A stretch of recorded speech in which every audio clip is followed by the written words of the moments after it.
समय गुजर गया, वो बड़ी हो गई, लेकिन वृंदावन धाम जाना नहीं छोड़ा। कुछ समय बाद उसकी शादी हो गई, लेकिन वृंदावन धाम जाना नहीं छोड़ा। प्रभु की कृपा से बाल बच्चे हो गए, लेकिन वृंदावन धाम जाना नहीं छोड़ा। बच्चों की भी शादी हो गई, लेकिन वृंदावन धाम जाना नहीं छोड़ा। नाती पोते हो गए, लेकिन वृंदावन धाम जाना नहीं छोड़ा। लेकिन कहते हैं कि बुढ़ापा एक ऐसा कड़वा सच है जो हर इंसान को स्वीकार करना पड़ता है। जब उस औरत ने देखा कि अब तेरा शरीर साथ नहीं देता, तो वो आखिरी बार वृंदावन गई और वहां से कन्हैया की एक पीतल की मूर्ति खरीद करके ले आई। बड़े भाव से बड़े चाव से उस मूर्ति की सेवा करने लगी। तो आइए उस of की जिंदगी में वो कौन सा वाक्य था, इस भजन के माध्यम से बड़ी सच्चे दरबार की जय।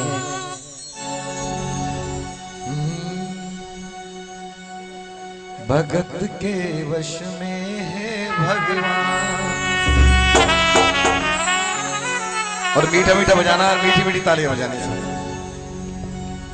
भगत के वश में है भगवान, भगत के वश में है भगवान, भगत के वश में है भगवान, भगत के वश में है भगवान, भगत के वश में है भगवान, भगत के वश में है भगवान, भगत के वश में है भगवान, भगत के वश में है भगवान।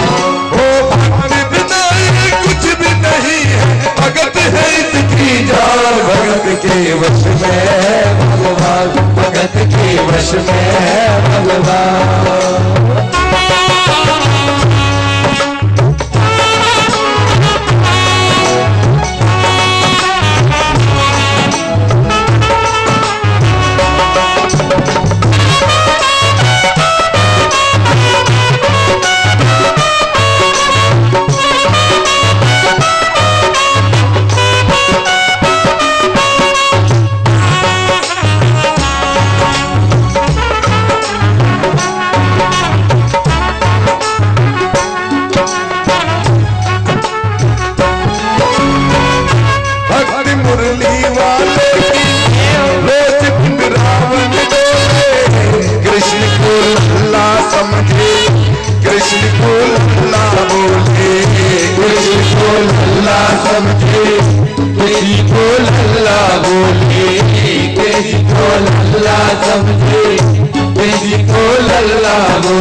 शाम के 4 में पागल हुई वो शाम दीवानी, अगर भजनों में लागे छोड़ दे खाना पानी, अगर भजनों में लागे छोड़ दे खाना पानी, अगर भजनों में लागे छोड़ दे खाना पानी। प्यार करने वाला की उससे, प्यार करने वाला भी उससे, अपने पुत्र समान, भगत के वश में है भगवान, भगत के वश में है भगवान।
कृष्ण लला को हमें सजा कर रखे, गले लगा कर रखे, किलाट लगा कर रखे, गले से लगा कर रखे, किलाट लगा कर रखे, गले से लगा कर रखे, किलाट लगा कर रखे।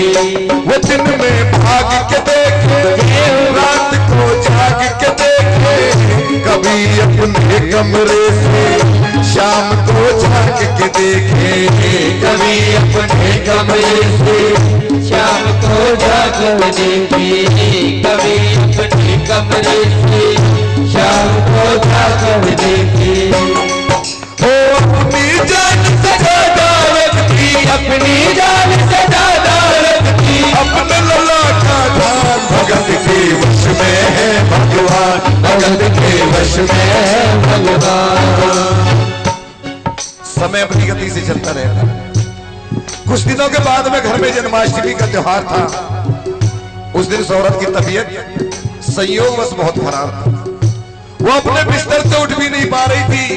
उसने अपनी बहू को आवाज लगाई कि बेटा आज जन्माष्टमी है, आज मेरे कन्हैया को नहला धुलाकर सुंदर वस्त्र पहनाकर चंदन का लेप लगाकर पालने में लेटा दो।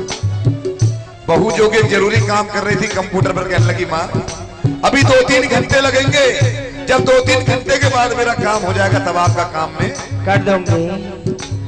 जब उस औरत ने सुना तो कहने लगी बेटा आज से पहले जो भी मेरे घर में सबसे पहला काम होता हुआ आया है मेरे कन्हैया का, मेरे लल्ला का होता हुआ आया है और आज भी सबसे पहले उसी का काम होगा। बहू को थोड़ा गुस्सा आ गया। बहू ने गुस्से में आकर झुंझला कर जैसे ही कन्हैया की मूर्ति को उठाया तो मूर्ति हाथ से छूट गई। और जो ही मूर्ति हाथ से गिरी तो उस औरत के दिल से क्या आवाज आई,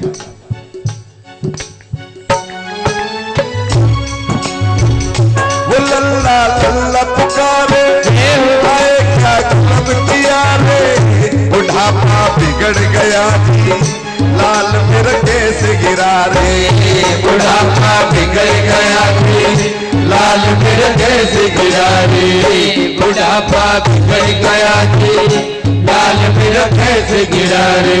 और उस औरत ने अपने बेटे को बुलाया और अपने बेटे से कहा जाओ डॉक्टर को लाओ, लाल का हाल दिखाओ, अगर इसको कुछ हो गया मुझे बीमार गिराओ, अगर इसको कुछ हो गया मुझे बीमार गिराओ, अगर इसको कुछ हो गया मुझे बीमार गिराओ। रोते रोते पागल हो गई, रोते रोते पागल हो गई, घर वाले परेशान भगत के वश में है भगवान भगत के वश में है भगवान।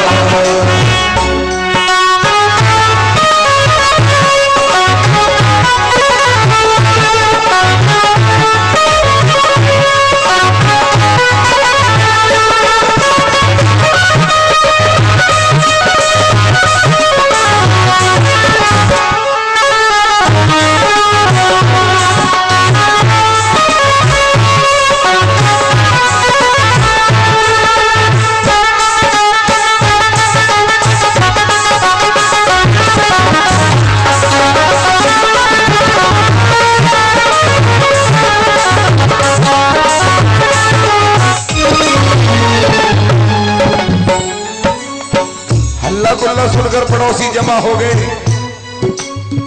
पड़ोसियों ने पूछा भाई क्या बात है, तो लड़के ने जवाब दिया कि मेरी माँ पागल हो गई है। अरे पीतल की मूर्ति हाथ से गिर गई, कहती कि डॉक्टर को बुला करके लेकर के आओ। उन्हीं पड़ोसियों में एक बुजुर्ग आदमी था, कहने लगे बेटा तू क्यों झमेला करता है, अरे मोहल्ले में इतने सारे डॉक्टर किसी को बुला करके ले आ, वो तेरी माँ से आकर कह देगा तेरा लल्ला ठीक है, तेरी माँ शांत हो जाएगी। लड़के की भी समझ में आ गया, मोहल्ले में गया, बहुत से डॉक्टरों की मिन्नत की, लेकिन कोई भी डॉक्टर इस केस को लेने के लिए तैयार नहीं था।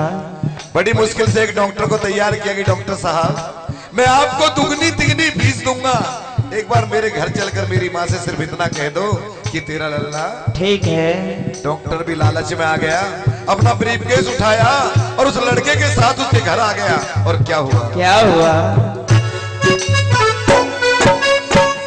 नवज टोल के बोले ये तेरा हाल सही है, भाई चिंता मत करियो कोई तकलीफ नहीं है, भाई चिंता मत करियो कोई तकलीफ नहीं है, भाई चिंता मत करियो कोई तकलीफ नहीं है। वो माथा देख के बोले ये तेरा हाल सही है, कसम खा कर कहता हूँ कोई तकलीफ नहीं है। कसम खा कर कहता हूँ कोई तकलीफ नहीं है। कसम खा कर कहता हूँ कोई तकलीफ नहीं है। और जब उस औरत ने देखा तो कहने लगे डॉक्टर ये तू कैसा चेकअप कर रहा है? अरे वो जो मशीन होती है ना जिसे कान में लगा करके सीने में लगाते हैं, उससे मेरी लल्ला की जांच कर। डॉक्टर बेचारा मरता क्या ना करता, अपना ब्रीफकेस खोला, अपना आला निकाला, एक सिरा अपने कान में लगाया और दूसरा कन्हैया के सीने पे लगा दिया। और क्या हुआ? क्या हुआ? जो ही सीने पे लगाया पसीना जम कर आया, उसने कई बार लगाया और डॉक्टर चकराया। उसने कई बार लगाया और डॉक्टर चकराया। उसने कई बार लगाया और डॉक्टर चकराया। ओ धड़क रहा सीना लल्ला का, धड़क रहा सीना लल्ला का, मूर्ति में थे प्राण भगत के वश में है भगवान। भगत के वश में है भगवान। और जो ही डॉक्टर ने नजारा देखा उसका माथा घूम गया। इतने दिनों तक जो साइंस की पढ़ाई की थी सारी की धरी की धरी रह गई। अपना सूटकेस वहीं छोड़ा, वहां से जाने लगा तो बूढ़ी माता कहने लगी रे डॉक्टर कहाँ जा रहा है? अरे अपना सूटकेस तो लेता जा। तो डॉक्टर क्या कहने लगा? क्या कहने लगा? देख तेरे लाल की माया बड़ा घबरा रहा हूँ, जहाँ से तू लल्ला लाई वहीं पर जा रहा हूँ। जहाँ से तू लल्ला लाई वहीं पर जा रहा हूँ। जहाँ से तू लल्ला लाई वहीं पर जा रहा हूँ। लाल तेरा जुग जुग जी है बड़ा एहसान किया है, आज से सारा जीवन उसी के नाम किया है। आज से सारा जीवन उसी के नाम किया है।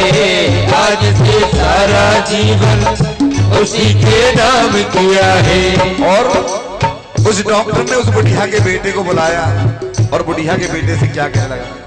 ओ बनवारी दरबार नहीं पागल, बनवारी दरबार नहीं पागल, पागल सारा जहान भगत के वश में है भगवान। भगत के वश में है भगवान। एक बार दोनों हाथ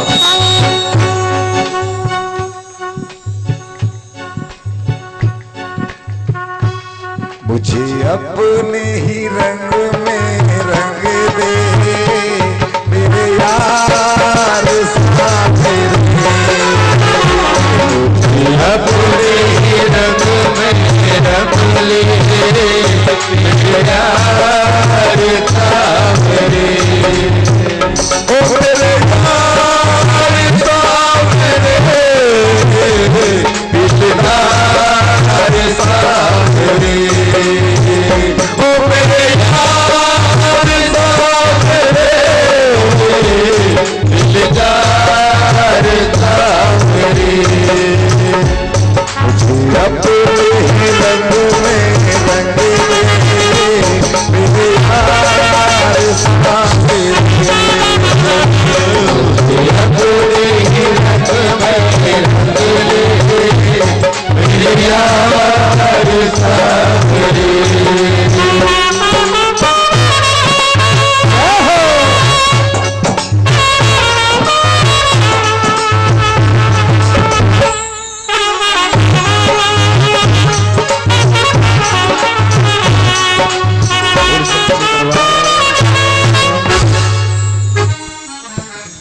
और आइए भैया की फरमाइश हमारी सच्चे दरबार की। जय के कर्मा बेटी जात की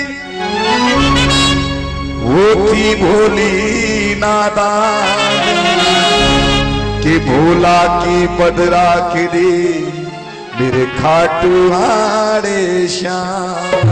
वो श्याम प्यारे